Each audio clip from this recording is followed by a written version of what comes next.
Selesai, kata Roh Kudus. Oh, Yesus ditinggikan, oh Yesus ditinggikan, oh Yesus ditinggikan. Masih ada roh-roh jahat yang masih meringkuk di dalam tubuh seseorang yang tidak mau keluar. Yang terakhir ini roh kepahitan dan okultisme. Mohon jangan berbahasa lidah, diam semuanya.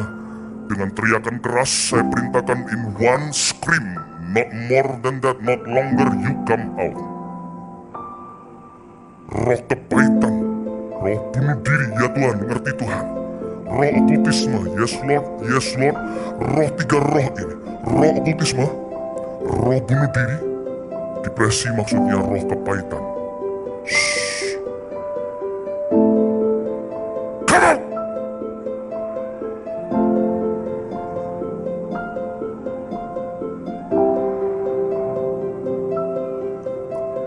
Yesus Tuhan ditinggikan, dimuliakan, dan naik ke surga. Maka temukan semua tanda-tanda dari nabi-nabi palsu ini, yaitu tanda dari kalimat dia. Dia berbicara apa? Dari situ kita akan nangkap, ini akan membuktikan tanda nabi palsu. Tetapi orang awam merasa ini tanda nabi sejati. Karena dia bisa lihat, wah dia bisa komunikasi sama Tuhan.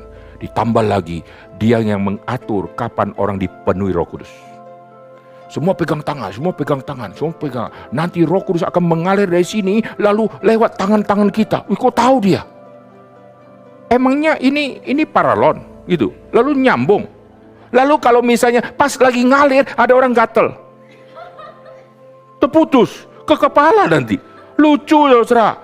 Pegang semua. Nanti Roh Kudus akan mengalir dari sini. Hurra. Kalau seperti itu berarti dia sumber. Dari dia turun. Hebat enggak? Lihat, ini semua tanda nabi-nabi palsu. Di antara semua, dia yang paling hebat. Tanda rasul yang sejati. Di antara semua orang berdosa, aku yang paling berdosa. Aku kenal seorang Kristen 14 tahun yang lampau. Oh, orang itu diangkat ke langit tingkat ketiga. Berarti top toh. Paulus simpen nama dia, sembunyikan nama dia. Jangan sampai setelah saya bicara, orang anggap saya rohani tingkat top. Aku tahu seorang Kristen. Siapa? Saya lagi belajar cara kesaksian teknik Paulus. Ini bukan bohong loh. Kita kalau kesaksian misalnya ya, kita bicara, kapan itu disebut bohong? Waktu kita tidak mengungkapkan identitas, apakah itu bohong? Jawabnya tidak. Itu mesti pakai tekniknya Paulus. Aku kenal seorang Kristen. Wah, kita pakai cara itu nanti ya. Itu tidak salah saudara ya. Nanti kalau saudara mau bersaksi tentang sesuatu, jangan sampai orang menganggap saudara hebat. Saudara buat semua kalimat untuk sembunyikan identitas. Aku kenal orang itu. Itu menarik ya. Paulus adalah rasul yang sejati. Muncul nabi palsu, muncul rasul palsu, sampai sekarang muncul pendeta-pendeta palsu. Pendeta palsu sampai nabi palsu banyak mana? Banyak pendeta palsu. Rasul palsu sama pendeta palsu banyak mana? Banyak pendeta palsu. Dan pendeta, tempat dia menyebarkan ajaran di mana? Di gereja. Maka gereja menjadi tempat yang sangat mengerikan.